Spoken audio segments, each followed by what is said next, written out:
সুপ্রিয় দর্শক, আমরা এই মুহূর্তে রয়েছি সুবর্ণচর উপজেলার মোহাম্মদপুর ইউনিয়নের চরকালা উচ্চ বিদ্যালয়। এখানে চলছে রফিকুন নবী ফাউন্ডেশনের কৃতি শিক্ষার্থীদের সম্মাননায় এবং সনদ অনুষ্ঠান। এটি আয়োজন করেছে রফিকুন নবী ফাউন্ডেশন। রফিকুন নবী ফাউন্ডেশন 2008 সালে প্রতিষ্ঠিত হয়ে প্রতি বছরই তারা বৃত্তির আয়োজন করে থাকেন এবং প্রতি বছর কিন্তু তারা শত শত শিক্ষার্থীদেরকে কিন্তু বৃত্তি দিয়ে থাকে। তো আজকে আমাদের এই অনুষ্ঠানের প্রধান অতিথি ছিলেন সুবর্ণচর উপজেলা নির্বাহী অফিসার সুরিয়া আক্তার লাকি এবং বিশেষ অতিথি ছিলেন চজবর থানার ভারপ্রাপ্ত কর্মকর্তা জনাব শাহিন মিয়া। তারা প্রথম পর্ব শেষ করে এখন আমাদের দ্বিতীয় অধিবেশন চলছে। আমরা এখন এই ফাউন্ডেশন সম্পর্কে এবং এই বৃত্তি পরীক্ষা সম্পর্কে আমরা কথা বলবো। এখানে আমাদের যেসব অতিথিরা রয়েছেন, নোয়াখালী ফেনী ক্যাডেট কলেজের অধ্যাপক জনাব মিজানুল মজিদ। আমরা জানতে চাইবো আজকের এই অনুষ্ঠান এটা সাফল্য কেমন চলছে এবং এই প্রত্যন্ত অঞ্চলে কেমন এটা সাড়া ফেলছেন এবং তাদের ভবিষ্যৎ পরিকল্পনা কি। আমরা এখন জানতে চাচ্ছি রফিকুন নবী ফাউন্ডেশনের আদ্যপ্রান্ত নিয়ে কিভাবে শুরু হয়েছে, কিভাবে চলবে এবং ভবিষ্যৎ পরিকল্পনা সম্পর্কে কথা বলছেন জনাব মিজানুল মজিদ। আসসালামু আলাইকুম। সুবর্ণচরের কৃতি সন্তান মোহাম্মদপুরে যার বাড়ি, বাংলাদেশ পুলিশ বাহিনীতে যিনি কর্মরত আছেন, সহকারী পুলিশ সুপার পিবিআই চট্টগ্রাম জেলা, ওনার মা বাবার নামে 2009 সালে শুরু করেছিলেন রফিকুন নবী স্মৃতিবৃত্তি পরীক্ষা। রফিকুন নবী ফাউন্ডেশনের মাধ্যমে উনি অনেক কাজ করেন, অন্যান্য অনেক সামাজিক কাজে তিনি যুক্ত আছেন। বিশেষ করে এই অঞ্চলের পিছিয়ে পড়া ছাত্রছাত্রীদের মধ্যে শিক্ষার আলো, শিক্ষার দীপ্তি আরও ব্যাপক বিস্তৃত করার জন্যে, পিছিয়ে পড়া ছাত্রছাত্রীকে এগিয়ে দেওয়ার জন্য এবং মেধাকে স্বীকৃতি দেওয়ার জন্য তিনি রফিকুন নবী ফাউন্ডেশন বৃত্তি চালু করেন। এখানে অনেকে যুক্ত আছেন এবং এই এলাকার এই বৃহত্তর চরক্লাক মোহাম্মদপুর এবং চরক্লাক ইউনিয়নের প্রাইমারি স্কুলে 3য় 4র্থ শ্রেণীর 5ম শ্রেণীর এবং হাই স্কুলে 7 এবং 8-এর বৃত্তি চালু আছে। এবার আমরা এটা মাদ্রাসার একটি ক্লাস চালু আছে। স্বতঃস্ফূর্তভাবে এখানে সবাই অংশগ্রহণ করে এবং আজকে একটা অসাধারণ অনুষ্ঠান হলো, আনন্দঘন অনুষ্ঠান হলো। সুবর্ণচর উপজেলা নির্বাহী অফিসার এখানে যোগদান করেছিলেন, চট্টগ্রাম থানার ভারপ্রাপ্ত কর্মকর্তা এসেছিলেন, অনেক শিক্ষানুরাগী, তারপর সুবর্ণচরের সকল বিদ্যানুরাগী মানুষ এখানে এসছেন। এটা একটা বার্ষিক আনন্দের উৎস। আবু জাফর মোহাম্মদ ফারুক সরকারি কাজে ব্যস্ত থাকার কারণে তিনি আজকে প্রোগ্রামে আসতে পারেননি। তিনি তার অন্তর এখানে পড়ে আছে।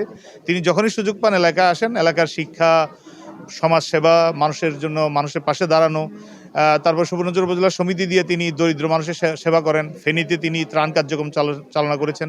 যখনই সুযোগ পান মানুষের পাশে দাঁড়ানোর জন্য ফারুক ভাই যে একটা তাড়না, একটা উন্মাদনা, একটা অনুপ্রেরণা, উনি আমাদের মধ্যেও এই অনুপ্রেরণা উনি সঞ্চারিত করেন। আমরা অনুপ্রাণিত হই এবং সুযোগ পেলে আমরা রফিকুন নবী ফাউন্ডেশনের এই বৃত্তি প্রদান অনুষ্ঠানে আসি এবং তার সকল কার্যক্রমে সহযোগিতা করি।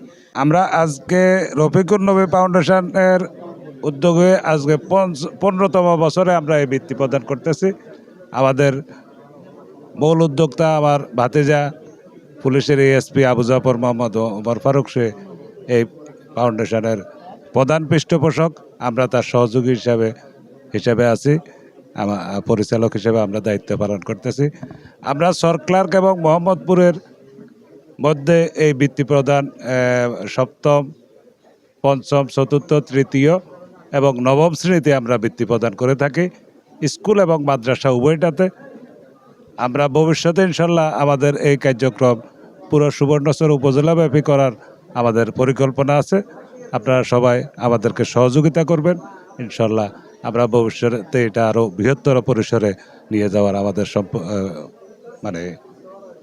আপনাদের সবাই সহযোগিতা কাম্য। আসসালামু আলাইকুম। অনুষ্ঠান সম্পর্কে একটু জানতে চাচ্ছি। মোহাম্মদপুর ইউনিয়ন বিএনপির সভাপতি জনাব বিশিষ্ট সমাজসেবক জনাব নুরুল ইসলাম আজাদ সাহেব, আমরা জানতে চাইবো আজকের এই অনুষ্ঠানটা তারা কীভাবে সফল করছেন এবং ভবিষ্যৎ পরিকল্পনা কি। ধন্যবাদ সুমন ভাই। আমাদের তো এটা 2009 সাল থেকে রফিকুন নবী ফাউন্ডেশন এরকম বৃত্তির এবং বৃত্তি পরীক্ষা, বৃত্তি পুরস্কার বিতরণ করে এসছে। ইনশাল্লাহ ভবিষ্যতে এটার বিস্তার আরও বাড়বে এবং সকলের স্বতঃস্ফূর্ত অংশগ্রহণ এবং ছাত্রছাত্রীরা যেভাবে উপকৃত হচ্ছে, যেভাবে অনুপ্রাণিত হচ্ছে, উজ্জীবিত হচ্ছে। এখন তো আমাদের দেশের লেখাপড়ার যে অবস্থা, যেটা লেখাপড়ার পরিবেশ অনেকটা নষ্ট হয়ে গেছে, কিন্তু এরকম ছোট ছোট উদ্যোগ আমাদের ছাত্রছাত্রীদেরকে বইমুখী করবে এবং লেখাপড়ার প্রতি আকৃষ্ট করবে, অনুপ্রাণিত করবে। আমরা চাই এটা কন্টিনিউ করুক, ভবিষ্যতে এটার ব্যাপ্তি আরও বাড়বে, পুরো সুবর্ণচর হবে, এটুকু আশা করে। আপনি এখান থেকে বৃত্তি নিয়েছেন, তো আপনার ভবিষ্যৎ পরিকল্পনা কি হতে চান? আজকের এখানে বৃত্তি পেয়ে কেমন লাগছে আপনার? আমি এই রফিকুন নবী ফাউন্ডেশন বৃত্তি পরীক্ষায় বৃত্তি পেয়ে আমি নিজেকে খুবই গর্বিত মনে করছি। আমি এই বৃত্তি পরীক্ষায় আমাকে সাহায্য করেছে আমার বাবা ও মা। আমার বাবা মা আমার অনেক পাশে থেকেছে, অনুপ্রেরণা দিয়েছে। তাদের অনুপ্রেরণায় অনুপ্রাণিত হয়ে আমি আজ এই বৃত্তি পরীক্ষায় বৃত্তি পেয়ে নিজেকে খুবই ধন্য মনে করছি। আর আমি ভবিষ্যতে এভাবে অনুপ্রাণিত হয়ে আমি ভবিষ্যতে নিজেকে একজন ডাক্তার হতে চাই, এবং ডাক্তার হয়ে আমি এই অঞ্চলের মানুষদের সহযোগিতা করতে চাই। এই অঞ্চলের বিভিন্ন স্বাস্থ্যক্ষেত্রে তারা অনেক পিছিয়ে আছে। আমি চাই একজন নিজেকে ডাক্তার হয়ে এই অঞ্চলের সব মানুষকে সহযোগিতা করতে। তাহলে আমাদের দেশের গর্ব হবে, আমাদের এই সুবর্ণচর উপজেলার উপকার হবে। কারণ তোমরা তো একটু দেখছো যে তোমাদের ইউনিয়নটা একটু পিছিয়ে আছে, সুতরাং একে আগাতে হলে প্রথমত হচ্ছে শিক্ষার হার বৃদ্ধি করতে হবে, এবং একই সাথে তোমাদেরকে এমন কিছু দৃষ্টান্তমূলক ভালো কাজ করতে হবে। প্রশংসনীয় দাবিদার, আমরা এই কাজের মাধ্যমে ওনাকে নিয়ে গর্ব করি যে উনি পুলিশ বাহিনীতে থেকে আমাদের গর্ব। ওনার মাধ্যমে আপনারা একটা পুলিশ বাহিনীর ভালো চেহারা, কারণ পুলিশকে তো সবাই ভালো চোখে দেখে না, তো উনি যে কাজ করেছে এই কাজের মাধ্যমে পুলিশ বাহিনীরও চিত্র উজ্জ্বল করেছেন। আপনাদের মাঝেও একজন কৃতি সন্তান হিসেবে উনি উপস্থিত হয়েছেন।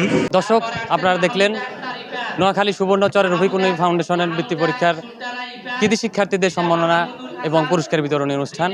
Mohammad Imamuddin Suman, channel S, Noakhali.